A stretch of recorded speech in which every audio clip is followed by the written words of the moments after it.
آمن الرسول بما أنزل إليه من ربه والمؤمنون كل آمن بالله وملائكته وكتبه ورسله لا نفرق بين أحد من رسله وقالوا سمعنا وأطعنا غفرانك ربنا وإليك المصير لا يكلف الله نفسا إلا وسعها لها ما كسبت وعليها ما اكتسبت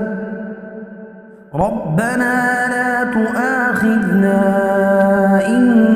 نسينا أو أخطأنا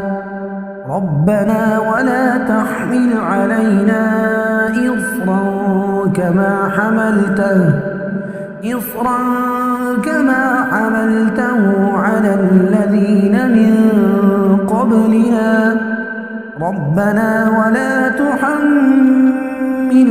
ما لا طاقة لنا به واعف عنا واغفر لنا وارحمنا أنت مولانا فانصرنا على القوم الكافرين.